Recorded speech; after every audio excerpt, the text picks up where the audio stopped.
Hello students, very good morning. Let's start with the subject ED and ethics. In ED and ethics, we are on the first unit. In the last sessions, we have finished up with the characteristics of entrepreneur. Today, we are going to study functions of entrepreneurship. In the last sessions, we have finished up with the characteristics of entrepreneurship. Not the entrepreneur, but the entrepreneurship. And આજે આપણે જોઈએ છે functions. હવે there are basically 5 functions of entrepreneurship. Clear? 5 functions છે. એમાં first functions is the innovation. હવે first of all, what is innovation? Innovations means you are bringing something new and something different in front of a customers that they have not seen ever before. Innovation and invention both are different somewhat. There is a thin line of difference between the innovation and invention. બંને વસ્તુ અલગ છે, innovation અને invention. બહુ minor difference છે બેની વચ્ચે. પણ we always use this term interchangeably. આપણે ઘણી બધી વાર એકબીજાની જગ્યાએ આ વસ્તુ યુઝ કરી છે, ઇનોવેશન એન્ડ ઇન્વેન્શન સાથે બોલીએ છીએ આપણે. તો ઇનોવેશનનો મતલબ શું છે? You are bringing something new and something different that the world has never scene before. એને જોયું નથી, એવું વિચાર્યું નથી કે આવું હોઈ શકે. ક્લિયર? સપોઝ એક ટાઈમમાં ફેન હતા તો કોઈ વિચાર્યું હતું કે આવું એસી થશે, તો એસી આવ્યા. તો આ શું છે? That is the innovation. આપણે કોઈ દિવસ વિચાર્યું હતું કે આવી રીતના કમ્પ્યુટર આવશે? Computer invention. પહેલી વાર જે વસ્તુ આવી, that is the invention. People have not heard about the things, not have thought about the things. લોકોએ વિચાર્યું પણ નહોતું કે આવું થઈ શકે. બરાબર? પછી વધારે હેન્ડી કરવા લેપટોપ આવ્યા, એને વધારે હેન્ડી કરવા માટે આઈપેડ આવ્યા. That is the innovations. That is, you are bringing all together a different things. Entrepreneur has to bring something new and something different to the market. Innovation is mandatory for the survival of business. Business ની અંદર તમારે survive કરવું છે તો innovation લઈ આવવું જ પડશે. Just example, Nokia somewhere down the line fails to bring the innovations. And they found themselves out of the market. Over a period of time, if you will not bring something new and something different, you will not bring the certain changes in your product, if you will not innovate your product, then in that particular case you may find yourself out of the market. As I said earlier, yesterday આપણે એની વાત થઈ હતી કે every day you come across with the so many products are coming to the market every day. રોજની કેટલી products launch થાય છે. so many competitors are there. રોજના કેટલા કોમ્પિટિટર્સ ઊભા થાય છે. અને જો તમે તમારી પ્રોડક્ટને એઝ ઇટ ઇઝ ફોર્મમાં રાખશો તો શું થશે? the competitors who come up with the new product, it will basically exercise a place that it will basically create the place in the mind of customer. એચપીવાળા આજની તારીખે કદાચ કમ્પ્યુટર જ બનાવી અને વેચતા હોત અને ડેલવાળા લેપટોપ વેચતા હોત તો કાલ સવારે એવું થાત કે કદાચ એચપીની જગ્યા કસ્ટમર, એચપી બ્રાન્ડની જગ્યા કસ્ટમરના માઇન્ડમાં ડેલ બ્રાન્ડ લઈ લીધી હોત. કારણ કે ડેલ જ સાંભળે છે બધા, કારણ કે થિંગ્સ આર વેરી હેન્ડી.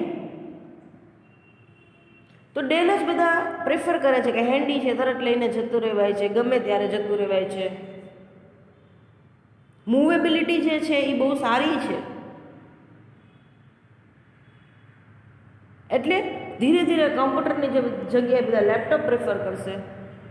અને લેપટોપની અંદર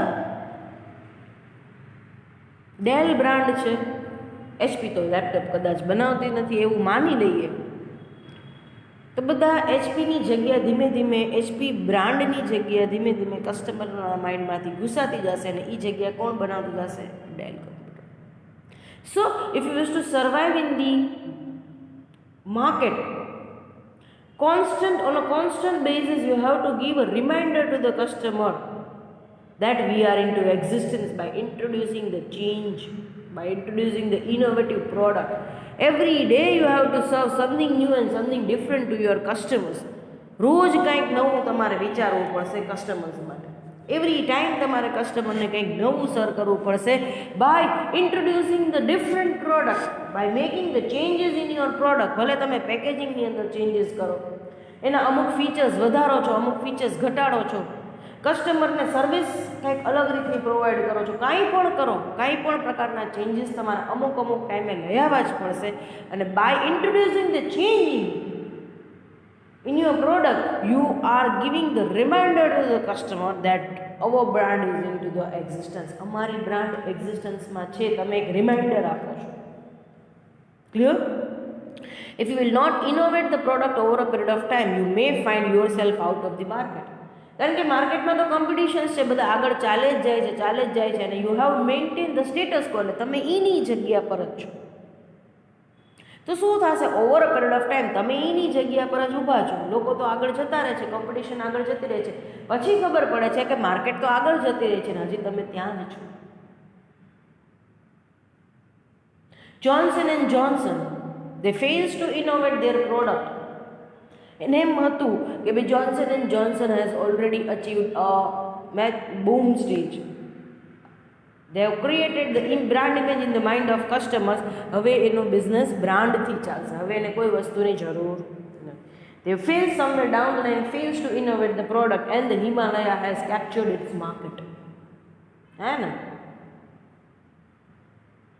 So innovation is mandatory if you wish to survive in the competitive era. આજના જમાનાની અંદર કઠોર કોમ્પિટિશન્સની અંદર if you wish to survive in your business, you cannot maintain the status quo.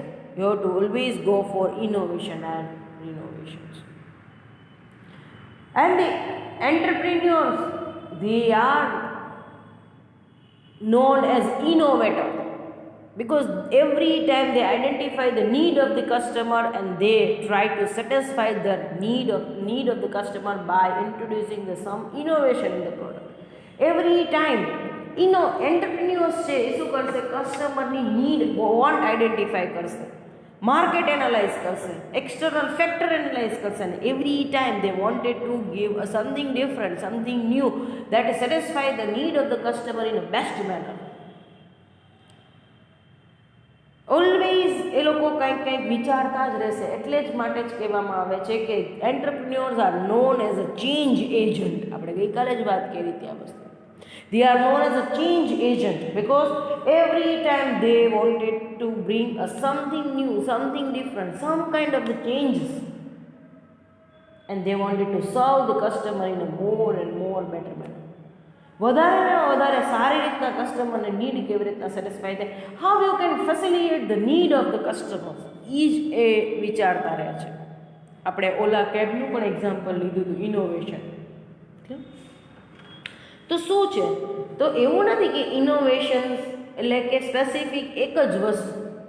There are various forms of innovations. તમે આ બધી વસ્તુમાંથી કોઈ પણ વસ્તુ કરો તો એને ઇનોવેશનનું નામ તમે આપી શકો છો. You are introducing altogether a new product or a new services into the market. તો એને ઇનોવેશન્સ કહેવામાં આવે છે. Say for example Zomato, Swiggy, altogether a new concept. સાવ નવા કન્સેપ્ટ છે માર્કેટમાં. People have not think about this things. આ સાવ નવા કન્સેપ્ટ માર્કેટમાં એ લોકો ઇન્ટ્રોડ્યુસ કર્યા છે. તો આને શું કહેવામાં આવે છે? Innovation. Improve the product or the product with the new quality. If you are improving the product or you are adding the features in the product, તો એને શું કહેવાય છે? ઇનોવેશન.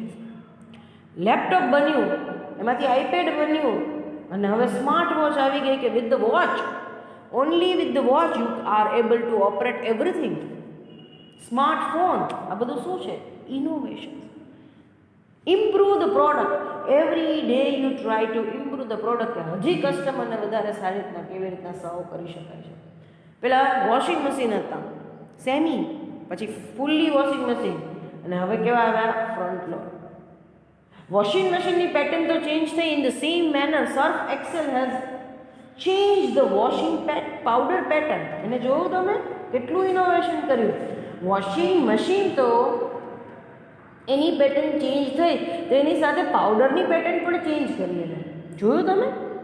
વોશિંગ મશીનના પાવડર લેવા જાજો, ટોપ લોડેડ, ફ્રન્ટ લોડેડ વોશિંગ મશીનના powder આવશે. If you are using the front load washing machine તો એનો સર્ફ એક્સેલ પાવડર અલગ આવશે. તમે ટોપ લોડેડ યુઝ કરો છો તો એનો સર્ફ એક્સેલ અલગ આવશે. જોયું વોશિંગ પાવડરની અંદર પણ ચેન્જ. ગ્રેન્યુલ્સવાળા પાવડર ચાલુ કર્યા હતા,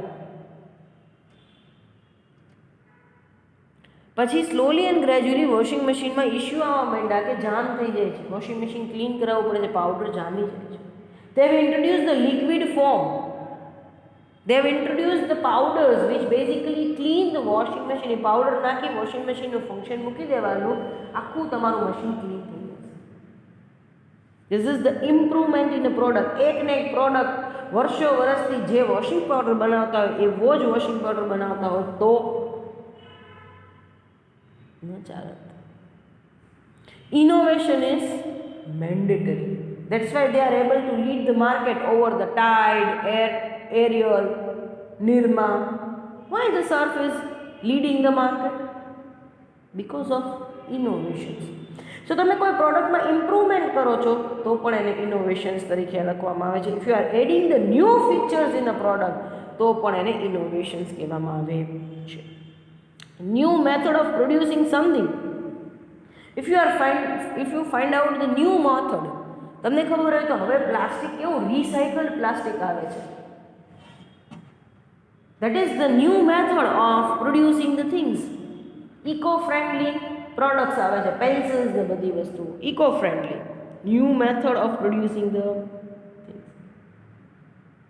હવે એવી પણ પ્રોડક્ટ્સ આવે છે for that you know need to use the wood. એને વુડ યુઝ કરવાની જરૂર નથી, એટલે ઝાડવા કાપવા ન પડે. એવી પ્રોડક્ટો આવે છે જે ઇઝીલી રિસાયકલ્ડ થઈ જાય છે. બધી પ્રોડક્ટો હવે રિસાયકલ્ડ પ્રોડક્ટ્સ જ આવે છે, બેગ્સ ને બધું રિસાયકલ્ડ બને, જેથી કરીને it doesn't affect the environment અને ઇટ સેવ ધ રિસોર્સિસ. તો આને શું કહેશો?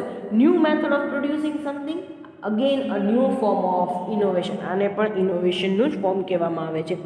Exploring the new market for the existing product. બાલાજીવાળા ગુજરાત એરિયાની અંદર તો વેચતા જ હતા, પણ એ જ બાલાજી વેફર્સની ડિમાન્ડ વધતી જતી હતી. એ લોકોએ મહારાષ્ટ્રમાં પ્રોડક્શન પ્લાન્ટ વાપીમાં નાખ્યો. Explore the new market, enter into the new market for the existing product. બાલાજીએ ત્યાં વાપીમાં પ્રોડક્ટ્સ નથી બદલી નાખી. જેની વેફર્સ, નમકીન એ જે પ્રોડક્ટ પ્રોડ્યુસ કરે છે એ જે પ્રોડક્ટ એ પ્રોડ્યુસ કરે છે, પણ they enter into the new market. Export પણ કરે છે. બાલાજીની વેફર્સ તમને ફોરેનમાં મળે છે. Explore the new market for the existing product, એ પણ શું છે? Again a form of innovation. Discovering the new source of supply of raw material. પહેલાં આપણે બધા લોકો ચાઇના ઉપર ડિપેન્ડન્ટ હતા રો મટીરિયલ માટે. Now slowly and gradually we have find out our own ways of raw material. આપણે આપણી પાસેથી રિસોર્સિસ ગોતવા માંડ્યા, એના ઓલ્ટરનેટ ગોતવા માંડ્યા. મધર ઇઝ શું કહે છે? Need is the mother of all invention. તમારી જરૂરિયાત છે તો તમે જિંદગીમાં ગમે ત્યાંથી શોધખોળ કરીને લઈ આવશો. સો એટલે જ કહેવાય છે need is the mother of all invention. બધી શોધખોળની માતા જરૂરિયાત છે. જરૂર પડે એટલે તમે એ ઓપ્શન ગમે ત્યાંથી શોધી લેશો.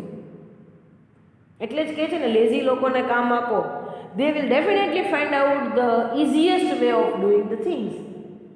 એને તમે કામ આપશો એટલે એ સૌથી ઇઝી વે ગોતી આવશે કામ કરવાનું. they are lazy, they don't want to go for hard work. Clear? So this is known as innovation. And as I said, innovation is mandatory in a business if you wish to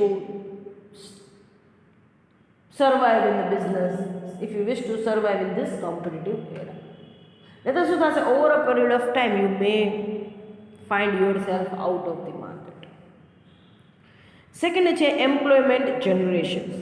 આપણે બહુ શરૂઆતમાં જ વાત થઈ ગઈ, પહેલાં જ લેક્ચરની અંદર આપણે વાત કરી હતી કે entrepreneurs they are not the job seeker but they are the job provider.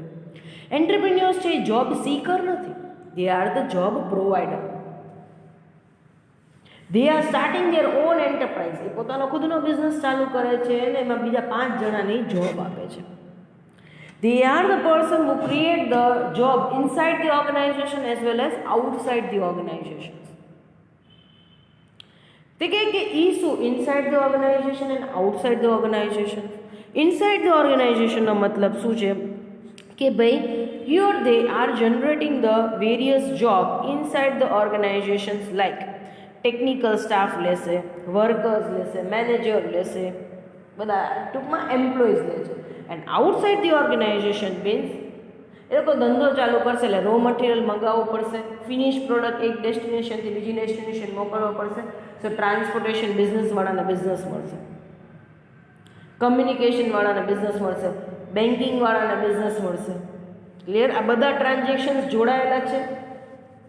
બરાબર. આજે મારે રાઈસ એક્સપોર્ટ કરવા હોય, મારે ચોખા આફ્રિકા મોકલવા છે સપોઝ એક્સપોર્ટ કરીને, તો કોઈ એક એજન્સીને કામ મળશે ના, મારે ટ્રાન્સપોર્ટેશન્સ માટે શિપમેન્ટમાં કન્ટેનર બુક કરાવવું પડશે, મારે કમ્યુનિકેશન્સ માટે ઇન્ટરનેશનલ કોલિંગ ફેસિલિટીને આ તે એ બધું કરાવવું પડશે, બેન્કિંગમાંથી મારે પૈસાની ટ્રાન્ઝેક્શન્સ કરાવવું પડશે, ત્યાંથી બેંક થ્રુ મારે પૈસા મોકલવા પડશે આફ્રિકાની બેંકમાં, ઇન્સ્યોરન્સ કંપનીવાળાને કહેવું પડશે, મરીન ઇન્સ્યોરન્સ લેવો પડશે એનો, કારણ કે મારું વેસલ ગમે આ વોયાજ છે, મારું ગમે આ શિપમેન્ટ શિંક થઈ જાય, ડૂબી બૂબી જાય તો એટલે મારે ઇન્સ્યોરન્સ કંપની પાસેથી ઈ કન્ટેનરનો ઇન્સ્યોરન્સ લેવો પડશે, મારે વેરહાઉસિંગ ફેસિલિટી જોશે, 500 ટન મારે મોકલવાનું છે તો 500 ટન મારે એક જગ્યાએથી બીજી મીન્સ જે ચોખાનું કરતા હશે એક જણા પાસેથી તો મને મળશે નહીં 500 ટન, 4 સપ્લાયરનો કોન્ટેક્ટ કરીને બધા પાસેથી જેટલા ચોખા હશે ભેગા કરવા પડશે એક જગ્યાએ, એટલે વેરહાઉસિંગનો બિઝનેસ મળશે.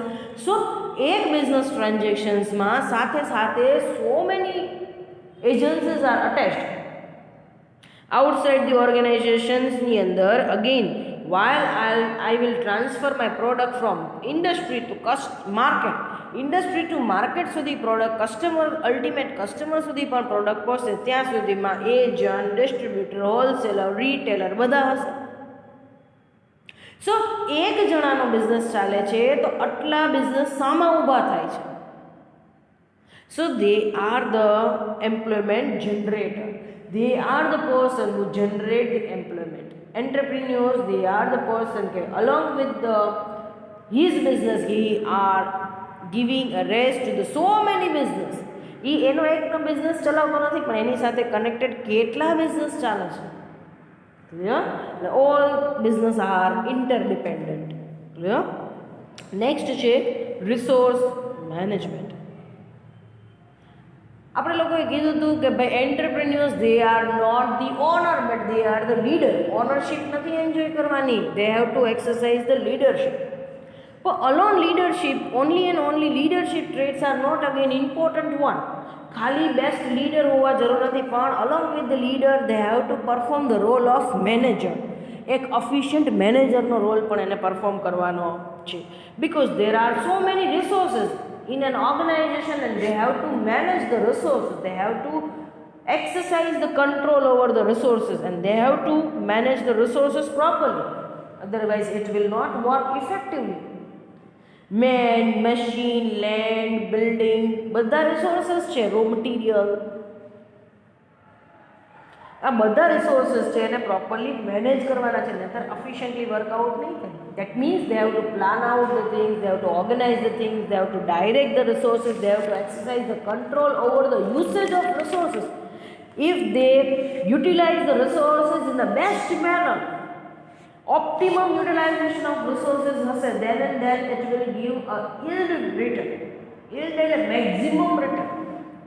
yield return એટલે કેવું કહી શકાય કે it is able to cover the maximum cost. તમે સારામાં સારું રિટર્ન, વળતર સારામાં સારું મળ્યું ક્યારે કહી શકશો કે તમારી કોસ્ટ બધી જ કવર થઈ ગઈ છતાં પૈસા મળ્યા. સપોઝ એક પ્રોડક્ટ મેં 10 રૂપિયાની બનાવી હોય કે 15 રૂપિયામાં વેચી હોય તો હું એને બેસ્ટ yield કહીશ. શું કામ એને? કારણ કે 10 રૂપિયા તો મારા કવર થઈ ગયા, ઉપર જતાં મને 5 રૂપિયા મળ્યા. ક્લિયર? સો બેઝિકલી શું કહે છે અહીંયા કે resource management is most important one. So entrepreneur is not only depends on the personal trade. Success of the entrepreneur is not only depends on the personal trade or quality. તમારી વ્યક્તિગત આવડત છે એના ઉપર ખાલી ડિપેન્ડ નથી, પણ along with the personal trades and quality you have to have a sound knowledge of management principles. તમારી પાસે મેનેજમેન્ટ પ્રિન્સિપલ્સ, મેનેજમેન્ટના ફંડામેન્ટલ સાઉન્ડ હોવા જરૂરી છે. then and then you are able to organize the resources. તમારે અક્વાયર કરવા પડશે, એના માટે પ્લાનિંગ કરવું પડશે. રિસોર્સિસ આવી જાય પછી એને અરેન્જ કરવા પડશે, that is to organise the things. પછી એને ચેનલાઇઝ કરવા પડશે, means to direct the things. પછી એના ઉપર કંટ્રોલિંગ એક્સરસાઇઝ કરવો પડશે કે વેસ્ટેજ નો થાય, ઓપ્ટિમમ યુટિલાઇઝેશન થાય. એને તમે શું કહેશો? To exercise the control over the things. So management of resources is very important one. If you will not manage the resources then it is useless. તમારા ઘરમાં 10 કામવાળા મૂકી દો પણ તમને કામ લેતા જ ન આવડે એની પાસેથી, તો યુઝલેસ છે. તમને સૂચકો નથી પડતો કે હું કોની પાસે શું કામ લેવડાવું, કેવી રીતના કામ લેવડાવું, શું કામ લેવડાવવું જોઈએ એ જ તમને ખબર નથી, તો it's a useless. Clear? Now the capital formation. Capital ફોર્મેશનનો મતલબ શું છે કે ભાઈ ટુ ઇન્ક્રીઝ ધ કેપિટલ. હવે મૂડીમાં ક્યારે વધારો થાય? જ્યારે એનું રોટેશન થાય, એની સાયકલ ફરે ત્યારે. સે ફોર એક્ઝામ્પલ, તિજોરીમાં મેં 5 લાખ રૂપિયા રાખી દીધા છે 5 વર્ષ માટે. 5 વર્ષ પછી કાઢું છું તો કેટલા થશે? કેટલા મને મળશે? 5 લાખ જ મળશે. અંદર તો કંઈ ગ્રોથ નહીં, સ્ટેગ્નેશન આવી ગયું છે એટલે ગ્રોથ હશે. પણ એ 5 લાખ રૂપિયા મેં મ્યુચ્યુઅલ ફંડમાં 3 વર્ષ મૂક્યા, એના 7 લાખ રૂપિયા હતા. એ 7 લાખ રૂપિયા પાછા મેં ગોલ્ડમાં રોકી દીધા, આજે ના 10 લાખ. જેટલો પૈસો ફરશે એટલું શું થશે? પૈસામાં વધારો થશે, કેપિટલ ઇન્ક્રીઝ થશે. એને કહેવાય છે કે મૂડીમાં વધારો કરવો, એને કહેવાય છે કેપિટલ ફોર્મેશન. ક્લિયર? એને શું કહેવાય છે? Capital formation. આજે તમે બેંકમાં એફડી કરાવો છો તો બેંક તમને વ્યાજ આપે છે, બેંકમાં ઇન્વેસ્ટ કરો છો બેંક તમને વ્યાજ આપે છે. શું કામ? એને કારણ કે સામે બેંક ધંધાર્થીઓને એટલા ઊંચીના રૂપિયા આપે છે. બિઝનેસ બહુ હોત જ નહીં ને ઊંચીના બહુ લેવાના જ ન હોત તો બેંક તમને થોડા સાચવવાના રૂપ પાછું સાચવે ખરા તમારા પૈસા, એના ઉપર તમને ઇન્ટરેસ્ટ જે આપે એવું હોય? કોઈ તમારા રૂપિયા એમને વગર કારણે સાચવી દે અને એમાં એપ્રિશિએશન આપે? શક્ય છે? Not possible. સો અહીંયા શું કહે છે કે ભાઈ આપણે આગળ તો વાત કરી કે ભાઈ factor of productions are required. Made, money, machines, land, building બધું જોશે બિઝનેસ સ્ટાર્ટ કરવો હશે તો. પણ આ બધી વસ્તુ લેવા માટે જરૂર પહેલાં છે ને પડશે? સૌથી પહેલાં વિટામિન એમ, મનીની રિક્વાયરમેન્ટ છે. તો હવે they have to decide the sources of capital, કે where the cost of capital generation is quite low. ક્યાંથી મૂડી ઊભી કરવી જેથી મૂડી ઊભી કરવાનો ખર્ચ કેવો આવે? ઓછો આવે. તો ક્યાંથી ઊભી કરવી મૂડીને? તો કે whether you want to go for ownership capital or borrowed capital. Again, on borrowed capital માં ક્યાંથી borrowed લેવા છે? whether you want to go for issue of shares, debentures, wanted to go for a borrowings from the financial institutions, ક્યાંથી લેવા છે પૈસા? that you have to decide. અને પછી તમે આ પૈસા યુટિલાઇઝ કરી આ જે તમારી પાસે રૂપિયા તમે મૂડી ઊભી કરી છે એ મૂડીથી તમે બધા રિસોર્સિસ પરચેસ કરો. એ રિસોર્સિસ તમે પરચેસ કરી લેશો પછી શું કરશો? પ્રોડક્શન કરશો. એ પ્રોડક્ટ માર્કેટમાં સેલ કરશો, રિવેન્યુ આવશે, પૈસા આવશે, એ પાછા ઇન્વેસ્ટ બિઝનેસમાં કરશો, પાછા એનાથી પ્રોડક્શન કરશો. So it will increase the capital. આ જે મૂડી વધારો થાય છે, જે કેપિટલ જનરેશન થાય છે, એને આપણે તમે શું કહો છો? Capital formation. So entrepreneur perform the task of capital formation. મૂડી માળખું આખું ઊભું કરે છે. ક્લિયર? Economic prosperity. ઇકોનોમિક પ્રોસ્પેરિટીનો મતલબ શું છે કે આર્થિક સદ્ધરતા. હવે આપણે બહુ પહેલાં જ લેક્ચરમાં જોઈ લીધું કે if you wish to develop the economy of the nations then you have only one option, that to go for industrialisation. જેટલું ઇન્ડસ્ટ્રીયલાઇઝેશન થશે એટલું જ ઇકોનોમી ડેવલપ થશે, દેશનો વિકાસ તો જ થશે. હવે ઇકોનોમી દેશની અંદર વિકાસ માટે કેટલા અવરોધ હોય, કેટલા પ્રોબ્લેમ્સ હોય. All the social problems can be solved by only one thing. Industrialization is the only solution. One of the solution. Unemployment છે, પોવર્ટી છે, આ બધી વસ્તુનું સોલ્યુશન શું છે? ઇન્ડસ્ટ્રીયલાઇઝેશન કરો, બધા નોકરી મળશે, એમ્પ્લોયમેન્ટ મળશે, પૈસા આવશે તો પર કેપિટલ ઇન્કમ વધશે, પ્રોડક્ટ એક્સપોર્ટ થશે, ફોરેન એક્સચેન્જ વધશે, જીડીપી વધશે, બધા સોલ્યુશન આવવા મળશે. સો અહીંયા શું કહે છે કે ભાઈ entrepreneur channelise the input in a right direction and which will lead him to the success, in turn the success of business. Entrepreneur setup કરશે, એનો બિઝનેસ જેટલો સક્સેસ જશે એટલો દેશનો વિકાસ છે, જેટલો એનો ધંધાનો વિકાસ થશે એટલો જ દેશનો વિકાસ થશે. જેવું ઇન્ડસ્ટ્રીયલાઇઝેશન થશે એટલે એમ્પ્લોયમેન્ટ જનરેટ થશે, અનએમ્પ્લોયમેન્ટ લોકો ઓછા થઈ જશે, એમ્પ્લોયમેન્ટ જનરેટ થશે, કેપિટલ વધશે, પર કેપિટલ ઇન્કમ વધશે, સ્ટાન્ડર્ડ ઓફ લિવિંગ વધશે, જીડીપી વધશે. સો ઇન રિટર્ન શું વધશે? It will develop the nation. So દેશનો વિકાસ કરવો છે તો મેક્ઝિમમ ઇન્ડસ્ટ્રીયલાઇઝેશન કરો. એટલે જ Modi government basically putting the pressure on industrialisation. એનું વિઝન શું છે? ઇન્ડસ્ટ્રીયલાઇઝેશન. એટલે જ એને સ્ટાર્ટઅપ ઇન્ડિયા સ્કીમ મૂકી છે. આપણે ભણશું આગળ startup India scheme. So hereby we are completing the functions of entrepreneurship. આજે આપણે અહીંયા એન્ટરપ્રિન્યોરશિપના 5 ફંક્શન્સ કમ્પ્લીટ કર્યા. Thank you so much for this session.